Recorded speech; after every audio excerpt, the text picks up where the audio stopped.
Hey guys, it's me, I'm back, and this is the second time I've had to record this intro, because the first time, trick-or-treaters at 6 o'clock, that I'm turning away. See, if another trick-or-treater comes by, I'm just gonna turn them down, but I'm not gonna stop recording. But anyway, um, today's been a really good Halloween. Another chapter of How Deep Can I Go came out. The end of the horror story Ben Drowned came out. Yeah, I bet you stopped remembering about that. I remember that. Oh boy, what? I was 7 when it started. Wait, that can't be right. Yeah, I was like 7 when it started. Wait a minute, that's crazy. 2020, am I right? Um, but it's been crazy, crazy cool, crazy good. Um, I've been playing Final Fantasy V, so that's pretty good. I can't. Pikmin 3 Deluxe came out yesterday, which I'm definitely gonna pick up at some point. Um, can't wait for sometime in November. I can't remember when, but Kingdom Hearts Melody Memory comes out. Can't wait to play that rhythm game. Um, in December, I honestly care pretty little about Zelda Age of Calamity, but just because I didn't play Hyrule Warriors, but I might pick up Age of Calamity at some point when I've completed all my other games. I don't know, but in December, more importantly, Fire Emblem One Translated comes out, which I'm definitely picking up because I'm a Fire Emblem addict. And don't take that for literal though, because I mumble. Yeah, mumble. Anyway, well, time will tell. Time will tell when time will tell when it when it takes how long it takes me to get to 30 subscribers, so I can make eggs and toast in front of you guys, which isn't gonna be that impressive, because toaster's broken, so I'll have to make toast in toaster oven. That'll be fun. I should probably start. Yeah. How Deep Can I Go? Chapter 5, Part 1. Before I knew it, the holidays were over and school had started back up again. It was the morning of our first day back, and like usual, Jack had gone and turned my alarm clock volume all the way up on me. Honestly, I don't know how he managed to keep doing that behind my back. It was blasting Bohemian Rhapsody this time. Normally, I was excited to get up and weigh, but after the Christmas dinner catastrophe, I seemed to have lost that excitement. So much so that I actually hadn't weighed since that day, and so I had no idea where I was. I knew I was probably lower than 80 pounds, especially since I'd barely eaten anything since Christmas. But of course, Diana was set on the fact that if I didn't weigh, then I had gained weight. Dad was on my back a lot more, however. After our talk over the holidays, he was determined to find me the help I needed.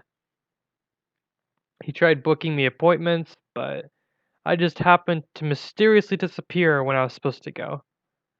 Eventually, he quit doing that and tried to get me to eat more at the table. The man even tried preparing my plate, but he couldn't do anything about the amount I actually ate. But back to the topic of school. Usually, I got super excited for school, but not this time. I don't even know if I could get out of bed. I simply laid there whilst Bohemian Rhapsody played loudly. My body felt too heavy to even move. Despite the many layers of blankets laid on top of me, I was still freezing. This did make me worry a bit. I felt a lot like this, but not nearly this bad. Was this it? I finally pushed myself too far to get to a point where I couldn't get out of bed. So that you can't. You just don't want to. You got lazy. I let myself get lazy. That was true. I barely did anything much more than just sit in bed and read. Walking just got too hard. It made me feel lightheaded and woozy, and it would make my chest hurt. I tried doing workouts, but I couldn't handle those either. But I figured I was okay if I didn't eat or kept my calories low. Diane, get up! Dad yelled from the kitchen. Dad had the day off today, so he didn't have to leave those early hours. The yell gave me the push I need to get up out of bed and grab my glasses. I sat at the side of my bed for a bit before standing up. My vision immediately went black before I knew it, and I was on the ground. Dad heard the thud from the kitchen and ran to my room to see what had happened. Diane, are you okay? He cried as he knelt down beside me. Shakily, I was trying to get up, but I couldn't register what had really happened. I'm fine. Just got lightheaded and fell, I mumbled as Dad helped me up onto the bed. Lay back, he said. I was on my bed. But I gotta go to school.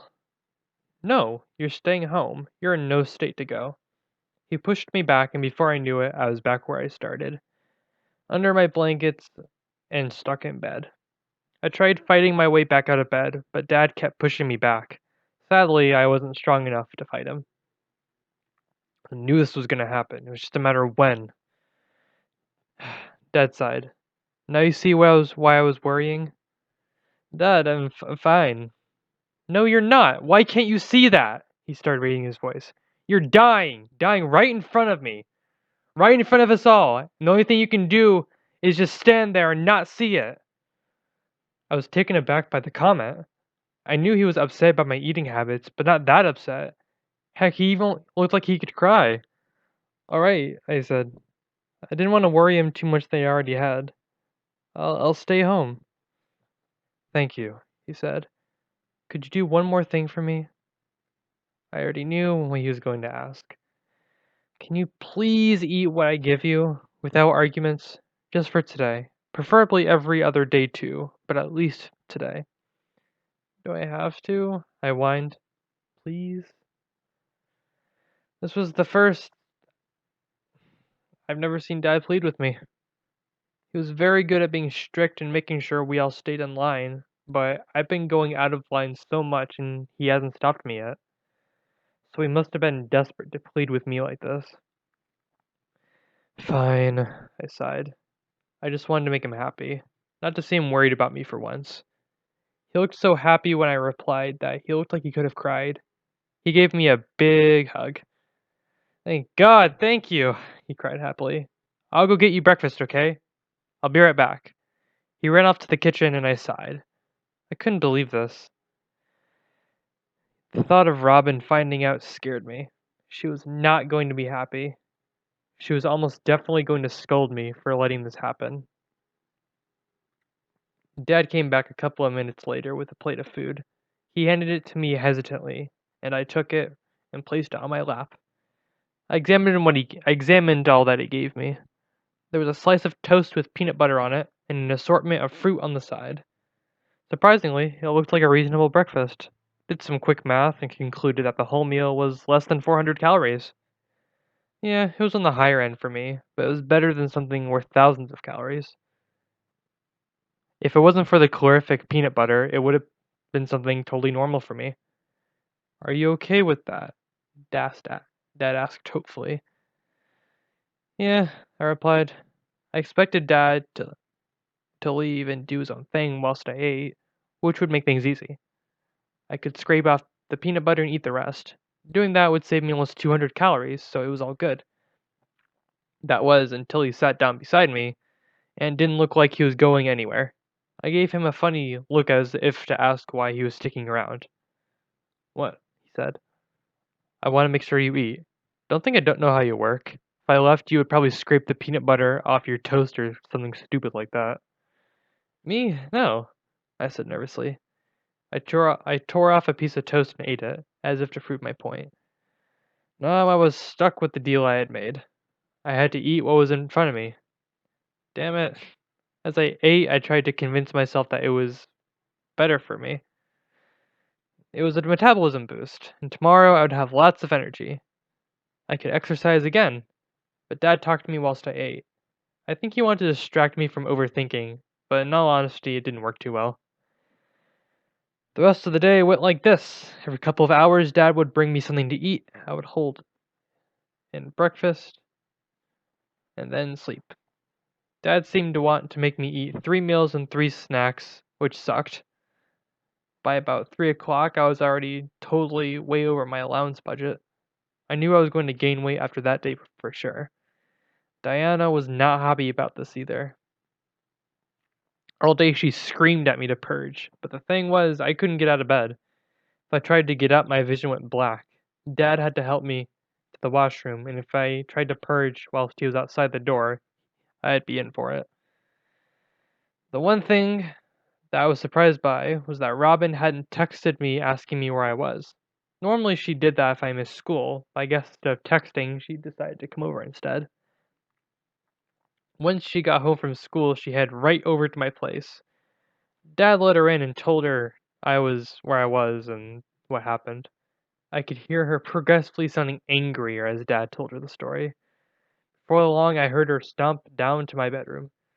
"Diane!" she cried. "Oh my God, your dad told me what happened. Do you know how much you're worrying me?"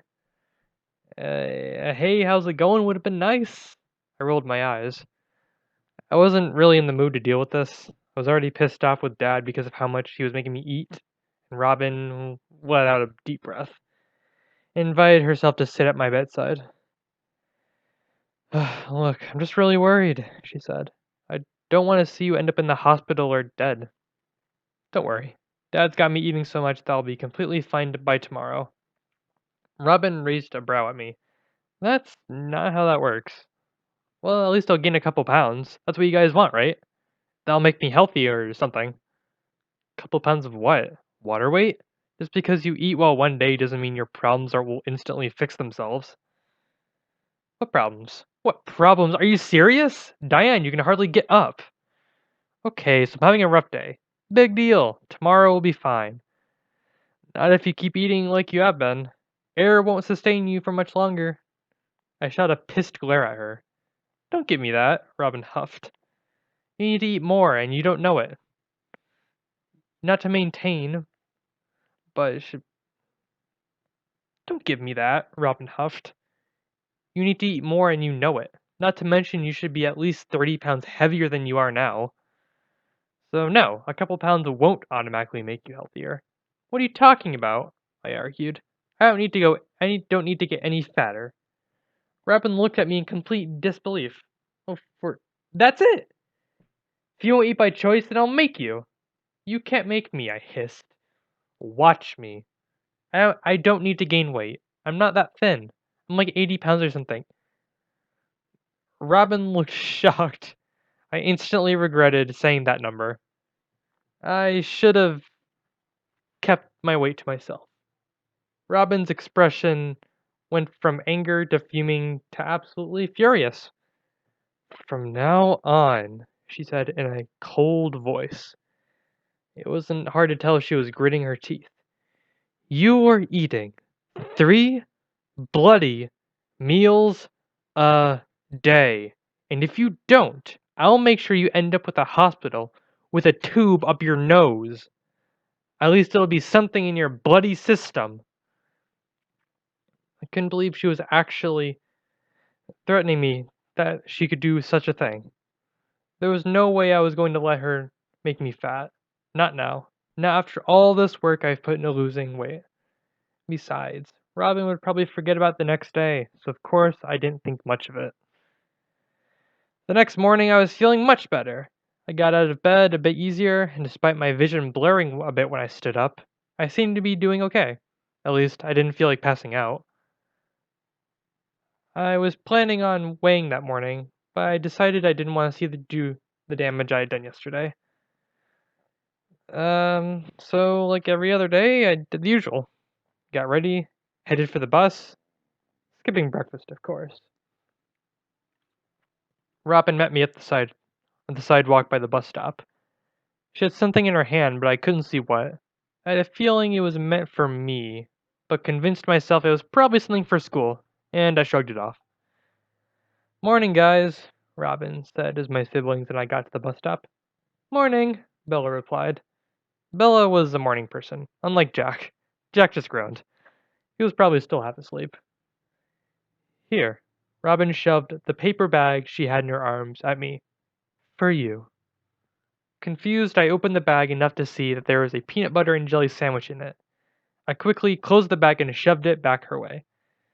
No, that's your breakfast. Eat it, Robin said.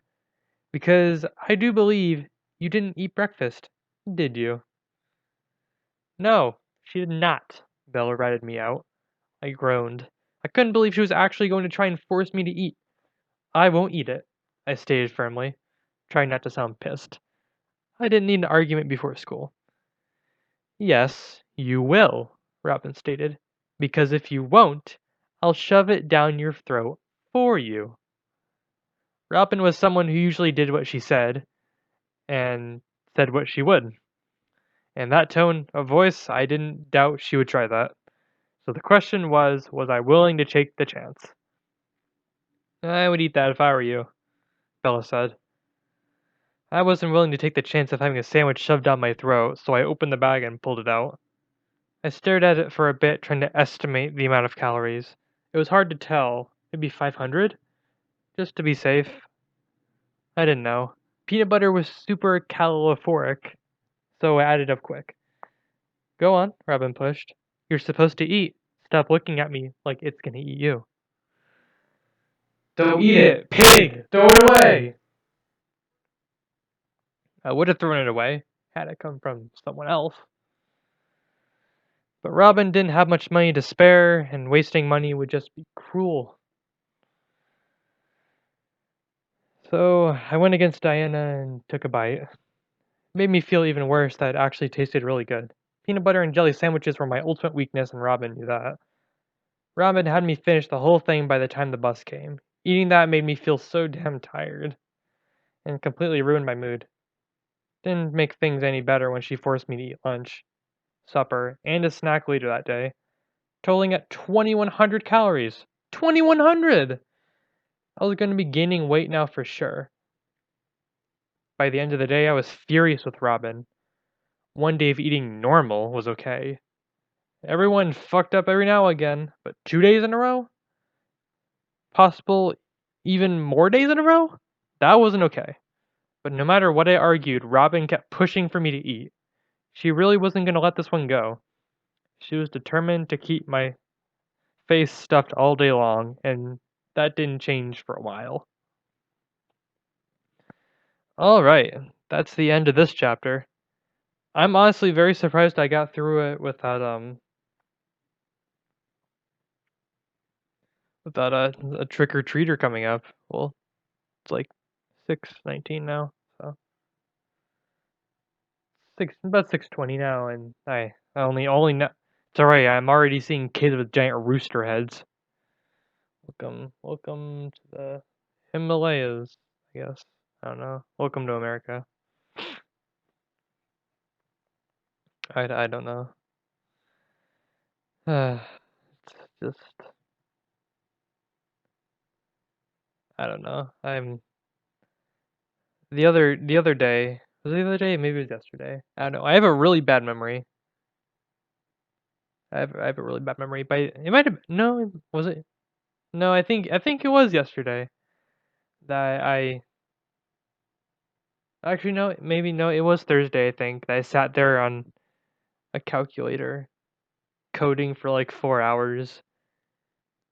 And when you do something for a long time, if you just come out and look at your hands, like, cause, when I come out of being hyper focused on something, I definitely feel disoriented with reality.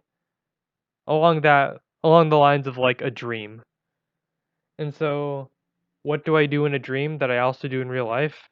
I look at my hands and just flex my fingers until I feel solidly certain that I'm not dreaming. Well, it's worked pretty good so far. It's worked pretty good so far with identifying life over dreams. Most of the time, it's just my life making me like dizzy. But yes,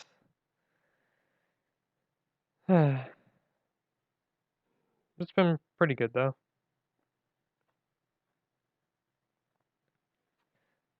It's just I'm conflicted on because I'll record chapter 2 later. It's Halloween, so I think I'll just do this and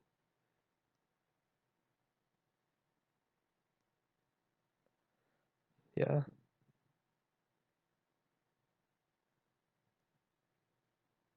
I don't know where I was going with that. I am Yep. Yep, don't know where I was going with that. If you really haven't noticed by now, my my my train of thought is non-existent most times. I know I'm okay with that one. I'm okay with that actually, but just random bullshit, go. Some kind of excuse, just launch. Um,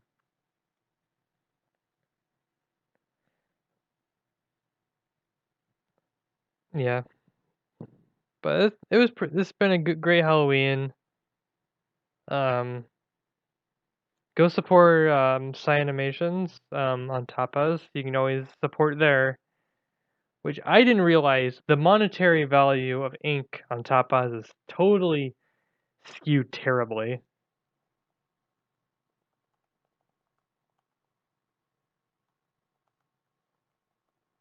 And I mean like terribly. It's terribly skewed. Skewed downwards, that is. Because apparently 1,250 ink is $1, I think. At least I think that's how ink works. Not so sure. But which makes me look at my 150 ink and I donate and I think, wow, that's a pretty good like 2 cents. But that's uh, that's almost sad, but you know, pretty good. I'll stop this now just so I can edit it and get it out by hopefully 6:45. So, see you guys next time.